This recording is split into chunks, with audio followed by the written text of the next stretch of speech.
నమస్తే. Welcome to Pragati media. నేను Aditya. Municipal corporation ఎన్నికల్లో కాంగ్రెస్ హవా కనిపిస్తూ ఉంది. మరి ఇప్పటికే కాంగ్రెస్ ఏదైతే సంక్షేమ పథకాలు ప్రవేశపెట్టిందో అవన్నీ కూడా ప్రజల్లోకి వెళ్ళడం లేదు. ప్రజల్లోంచి చాలా అసంతృప్తి ఉంది అనే కోణంలో బీఆర్ఎస్ నుంచి కానీ, బీజేపీ నుంచి వస్తున్నటువంటి మాటలు మనం చూసాం. బట్ అనూహ్యంగా ప్రజలు మరొక్కసారి కాంగ్రెస్ పైన ప్రేమ చూపించినటువంటి తీరు కనిపిస్తుంది. దీనికి సంబంధించినటువంటి పూర్తి వివరాలు తెలుసుకునే ప్రయత్నం చేద్దాం. ప్రస్తుతానికి మనతో పాటు లైవ్‌లో ఉన్నారు. బీఆర్ఎస్ లీడర్ రామ్మూర్తి గారు మనతో ఉన్నారు. సార్‌తో మాట్లాడి మరిన్ని విషయాలు తెలుసుకుందాం. నమస్తే సార్. నమస్కారం ఆదిత్య. చెప్పండి, అంటే మున్సిపల్‌కి సంబంధించి కానీ, మున్సిపల్ కార్పొరేషన్‌కి సంబంధించి కానీ కాంగ్రెస్ హవా కనిపిస్తుంది. మీరు కాస్త వెనకంజలో ఉన్నట్టుగా కూడా కనిపిస్తూ ఉంది. ఏంటి అంటే ఏం జరిగుండొచ్చు అసలు? ఎందుకు ఓటర్‌ని మీరు ఇంకా కూడా ఆకట్టుకోలేకపోతున్నారు? ఇది హవా ఏం కాదు ఆదిత్య. వాస్తవంగా చెప్పాలంటే వాళ్ళకు ఎదురుగాలని కూడా చెప్పుకోవచ్చు. వాస్తవాలు ఏంటంటే అధికారం ఉన్నప్పుడు 90% రావాల్సిన కాంగ్రెస్ పార్టీకి ఈ విధంగా వాస్తవంగా చెప్పాలంటే 60% పడిపోవడం ఇది ఒకసారి ఆలోచించుకోవాలి ఆ పార్టీ. ఎందుకంటే బూతులో ఓట్లు పడవన్న దానికి బెస్ట్ ఉదాహరణ. ఎందుకంటే ముఖ్యమంత్రి ఏడికి పోయినా కూడా ఏ విధంగా మాట్లాడాడు, ఆ మాట తీరు వల్లే ఈ రోజు వాస్తవంగా అధికారంలో కాంగ్రెస్ భంగపాటు ఎదురని కూడా చెప్పొచ్చు. ఇది వన్ సైడ్ ఎలక్షన్స్ కాదు ఆదిత్య. ఎందుకంటే 116 మున్సిపాలిటీల్లో బీఆర్ఎస్ పార్టీ 13 గెలిస్తే, అదే విధంగా హంగుతో కలుపుకొని 36. ఇందులో కూడా మాకు దాదాపు 36 అంటే మాకు 20, 30 దాకా మాకు కూడా వచ్చే అవకాశాలు ఉన్నాయి. మొత్తం కలిపితే 49. హంగుతోని బీఆర్ఎస్ పార్టీ బలం ఏంటంటే వాస్తవంగా చెప్పాలంటే 49. అదే విధంగా కాంగ్రెస్ కు వచ్చింది 66 మాత్రమే. సో మీరు కంపేర్ చేసుకోండి. 11, 12 మాత్రమే పెద్ద తేడా. అంతే తప్ప పెద్దగా ఏం వచ్చింది కూడా ఏం లేదండి. ఇప్పుడు అదే విధంగా ఇవి వన్ సైడ్ ఎన్నికలు మున్సిపాలిటీలో కావు. అదే విధంగా కార్పొరేషన్ విషయాల్లో కూడా చెప్తా. ఎందుకంటే మొత్తం 7 కార్పొరేషన్‌లో జరిగిన ఎన్నికల్లో 4 కాంగ్రెస్ గెలిచిన దగ్గర సెకండ్ ప్లేస్ అన్నది బీఆర్ఎస్ పార్టీ. అది ఎట్లా కూడా చెప్తా. మంచిర్యాలలో 44 సీట్లు వాళ్ళు గెలిస్తే 8 సీట్లతో సెకండ్ పొజిషన్‌లో ఉన్నది. అదే విధంగా ఓడిపోయినాయి కూడా 2, 3, 4, 15 ఓట్లతోని కూడా దాదాపు 3, 4 పోయినాయి. సో అక్కడ కూడా మేము బలంగా అయితే మంచిర్యాలలో కూడా కాంగ్రెస్‌కు చుక్కలు చూపెట్టాం. అదే విధంగా రామగుండంలో కూడా 38 కాంగ్రెస్ గెలిస్తే 13 బీఆర్ఎస్ పార్టీ గెలిచింది. ఇంకా తక్కువ సంఖ్యలో చాలా సీట్లు ఓడిపోయినాం. అదే విధంగా వీళ్ళు గెలిచిన దగ్గర కూడా 38 దగ్గర కూడా చాలా స్వల్ప మెజార్టీతోనే మా మీద గెలవడం జరిగింది. అదే విధంగా మహబూబ్ నగర్ 30 గెలిచింది అక్కడ కాంగ్రెస్ పార్టీ. మేము 15 గెలిచాం. అంటే సగానికి సగం. అందులో గెలిచిన వాటిల్లో కూడా మెజారిటీగా మా అభ్యర్థులే ఓడిపోవడం జరిగింది. అతి తక్కువ స్వల్ప తేడాతో. అదే విధంగా నల్గొండలో 27 వాళ్ళు గెలిస్తే కాంగ్రెస్ గెలిస్తే 9 బీఆర్ఎస్ పార్టీ గెలవడం జరిగింది. అంటే సెకండ్ పొజిషన్ లో వాళ్ళు గెలిచిన దగ్గర కార్పొరేషన్ లో కూడా మేమే ఉన్నాం. ఎందుకంటే 4 గెలిచిన దగ్గర. అదే విధంగా హంగ్ వచ్చిన 3 ప్లేస్ లో కార్పొరేషన్ లో కొత్తగూడెంలో వాస్తవంగా ఏంటంటే సిపిఐకి 22 రావడం జరిగింది. సరే దాన్ని మనం ఇక్కడ ఒక పార్టీ చాలా ఏళ్ళ నుంచి కొట్లాడుతుంది. సో ప్రజలు దానికి విశ్వాసం చూపి ఓట్లేసిండ్రు. అక్కడ కూడా సెకండ్ పొజిషన్ లో మేమే ఉన్నాం. వాస్తవంగా చెప్పాలంటే మేము అక్కడ వాళ్ళకి సపోర్ట్ చేసి అక్కడ ఫామ్ చేసే అవకాశాలు కూడా ఉన్నాయని కూడా అక్కడ నడుస్తున్న మాటలు. అదే విధంగా కరీంనగర్ లో వాస్తవంగా కరీంనగర్ లో ఉన్న లీడర్ ఎందుకంటే వాస్తవంగా చెప్పాలంటే వాస్తవంగా బండి సంజయ్ అనే వ్యక్తి ఒక కార్పొరేషన్ స్థాయి నాయకుడా ఆదిత్య? ఓపెన్ గా మాట్లాడుకుంటే సమరం ఎట్లా చేసుకుంటారు ఆదిత్య? ఆయన రాష్ట్రానికి సంబంధించిన ఒక మాజీ చీఫ్. ఎందుకంటే బీజేపీ మాజీ చీఫ్. ఒక్క ప్రాంతంలో బీజేపీ కొంచెం ఆధిక్యం చూస్తుంది. అది కూడా వాస్తవంగా మ్యాజిక్ ఫిగర్ కాదు. మ్యాజిక్ ఫిగర్ కి 34 కావాలి కరీంనగర్ లో. వాస్తవంగా వాళ్ళకి వచ్చినాయి ఎంత కరీంనగర్ లో? కరీంనగర్ లో వాళ్ళకి వచ్చినాయి మాత్రం ఒకటే నిమిషం ఆదిత్య. కరీంనగర్ లో వాళ్ళకి వచ్చినాయి 30 కాబట్టి ఇంకా 4 కావాలి ఇంకా. కాంగ్రెస్ పార్టీకి 14 వచ్చినాయి, 9 బీఆర్ఎస్ పార్టీకి వచ్చినాయి. సో ఇక్కడ కూడా మ్యాజిక్ ఫిగర్ దాటలేదు. అక్కడ కూడా వాళ్ళు ఏదో ఏదైతే మేయర్ సీటు వచ్చి పడింది వన్ సైడ్ ఎలక్షన్స్ కూడా కాదు. అక్కడ కూడా మేము గట్టి పోటీ ఇచ్చాం. ఓడిపోయిన అభ్యర్థి కూడా స్వల్ప తేడాతో ఓడిపోయింది. అదే విధంగా నిజామాబాద్ లో మ్యాజిక్ ఫిగర్ కావాల్సింది వాస్తవంగా చెప్పాలంటే ఇప్పుడు 31 కావాలి కానీ బీజేపీకి వచ్చినాయి 28 మాత్రమే. అక్కడ కూడా అరవింద్ కూడా ఒక ఎంపీ. వాస్తవంగా నిజామాబాద్ మొత్తం జిల్లా మొత్తం చూస్తున్నాం 0 ఏది ఏదైతే మున్సిపాలిటీలో. అదే విధంగా కరీంనగర్ మొత్తం చూసినా 0 కాంగ్రెస్ పార్టీకి, ఏది మన బీజేపీ పార్టీకి. ఈ విధంగా చూసుకుంటే అక్కడ వాస్తవంగా బీజేపీ పెద్దగా ఒరిగింది. రాష్ట్ర వ్యాప్తంగా కూడా ఒక్క మున్సిపాలిటీ గెలవని బీజేపీ పార్టీ ఏ విధంగా సంబరాలు చేసుకుంటుంది ఆదిత్య?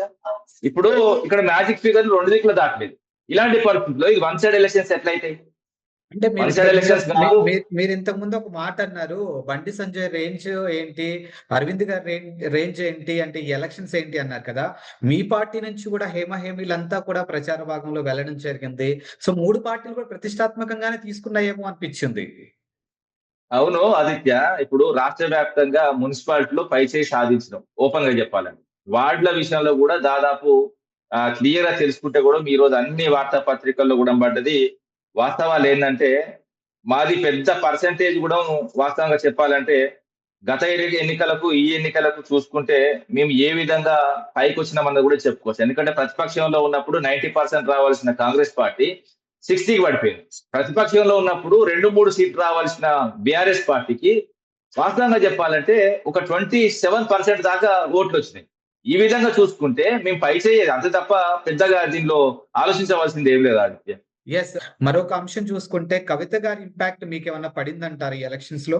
కవిత గారి ఇంపాక్ట్ ఎక్కడ పడలేదు ఆదిత్య. పడితే వాస్తవంగా చెప్పాలంటే కాంగ్రెస్ పార్టీ మీదనే పడ్డట్టు. ఎందుకంటే కాంగ్రెస్ పార్టీకి ఆమెకు అంతర్గతంగా ఏవో నడుస్తున్నాయని పలుమార్లు పలు విధాలుగా చాలా మంది మాట్లాడుతున్నారు. సరే అది మంచా చెడా లేకపోతే ఇంకేందా అన్నది అంటే ముందు ముందు పోతాంటే ఆ పార్టీలకు తెలుస్తాయి. ఎందుకంటే కవిత గారి పార్టీకి గాని లేకపోతే కాంగ్రెస్ పార్టీకి గాని అది ఏ విధంగా మంచి చెడా అన్నది ముందు ముందు తెలుస్తది. అండ్ మరొకటేంటంటే మనం చూసుకున్న వడ్డేపల్లికి సంబంధించినటువంటి అభ్యర్థుల విషయంలో కూడా కవిత గారి సపోర్ట్ వల్ల వాళ్ళు గెలిచారు అని అన్నారు. అనూహ్యంగా మళ్ళీ పరిణామాలన్నీ కూడా చేంజ్ అయినట్టుగా కనిపించింది. అంటే ఏం జరిగింది వడ్డేపల్లి శ్రీనివాస్. హ్మ్. వడ్డేపల్లి శ్రీనివాస్ వాస్తవంగా ఏంటంటే అతను గతం నుంచి ఆ పార్టీ కోసం పనిచేస్తూ ఫార్వర్డ్ బ్లాక్ కోసం. ఫార్వర్డ్ బ్లాక్ లో గెలిచినోళ్ళంతా నా అభ్యర్థులని ఏమో మాట్లాడితే అది తప్పు. మాకు వాళ్ళకి ఏం సంబంధం లేదని క్లియర్ చెప్పడం జరిగింది. భంగపాటు, తొందరపాటు. ఎందుకంటే రాజకీయాల్లో తొందరపాటు ఉండొద్దు. వాళ్ళు మనోళ్ళా, మందోళ్ళా ఫస్ట్ తెలుసుకోవాలి. ఫార్వర్డ్ బ్లాక్ పార్టీ అన్నది చాలా ఏళ్ల నుంచి ఉన్నది. కవిత గారి పార్టీ కంటే ముందుకెళ్ళి ఉన్నది. సో వీళ్ళేదో సపోర్ట్ తీసుకున్నారు. ఆ సపోర్ట్ తీసుకున్న కాడ కొంతమంది క్యాండిడేట్లకు ఆ పార్టీ నుంచి కొంతమందికి బీఫామ్‌లు అందించడం జరిగింది. అంతే తప్ప గాని వాళ్ళకి వీళ్ళకి ఏదో కొత్త అని కూడా కాదు. అండ్ 2023 సార్వత్రిక ఎన్నికల దగ్గర నుంచి ఈ రోజు జరిగినటువంటి మున్సిపాలిటీ ఎన్నికల వరకు కూడా చూసుకుంటే కాంగ్రెస్ యొక్క గ్రాఫ్ పెరుగుతుంది అనేది వాళ్ళ సైడ్ వర్షన్. సో మరి దీనిపై మీ కామెంట్ ఏంటి?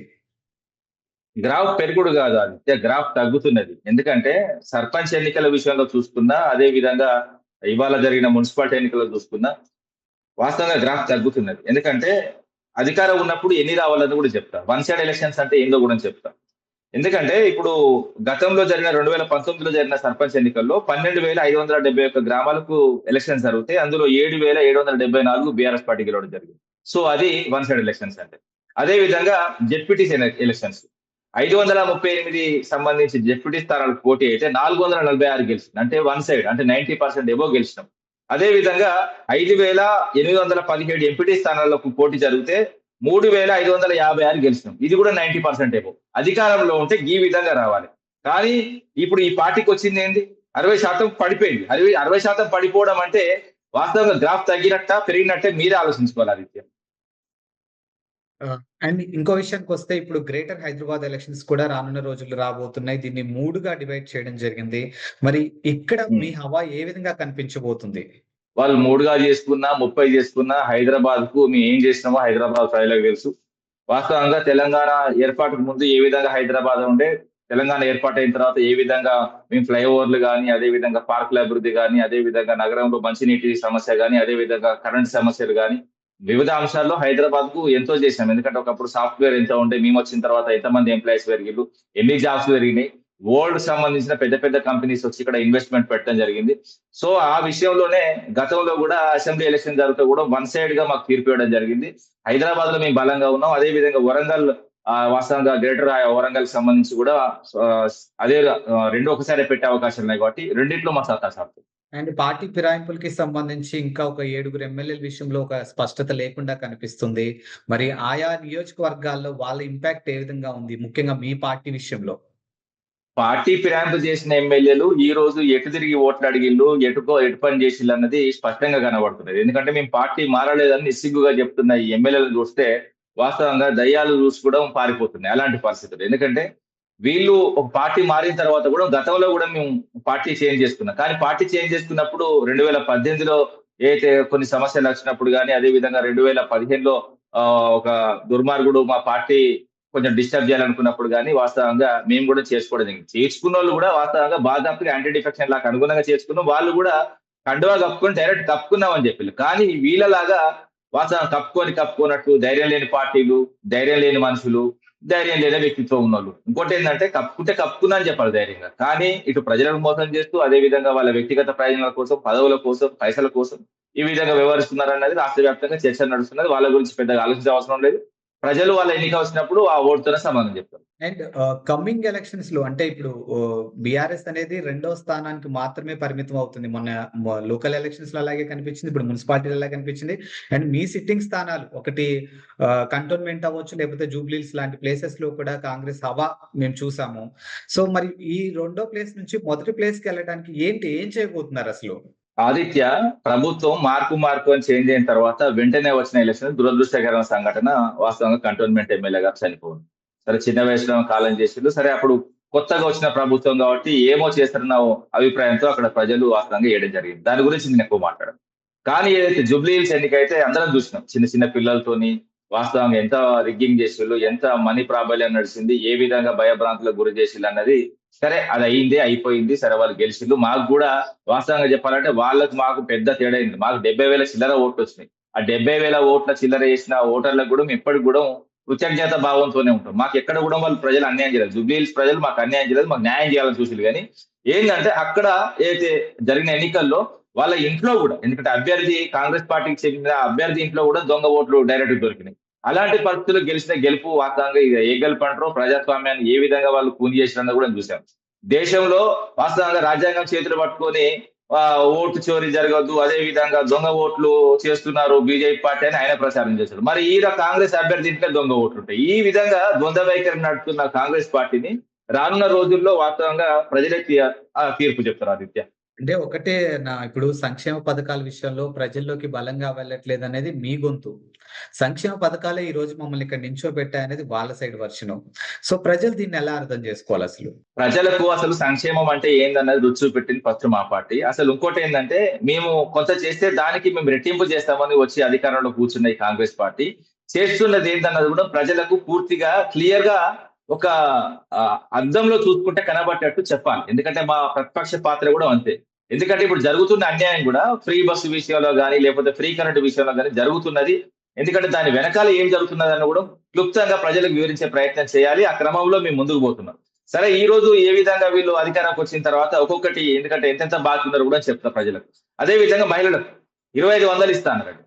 అది 2500 అంటే ఒక్కొక్క మహిళకు ఈ రోజు 24 నెలలు వెళ్ళి 25వ నెల పడుతున్నది. 60,000 ఒక్కొక్క మహిళకు బాకీ ఉన్నారు. అదే విధంగా వృద్ధులకు పెన్షన్ 4,000 ఇస్తాను. ఈ విషయంలో 96,000 ఒక్కొక్క మహిళకు బాకీ ఉన్నారు. అదే విధంగా రైతు భరోసా, ఎందుకంటే రైతు భరోసా ఇప్పటికీ ఒక్కొక్క రైతుకు 80,000 బాకీ ఉన్నారు. వీళ్ళు 2 సార్లు ఎగ్గొట్టిన విషయం.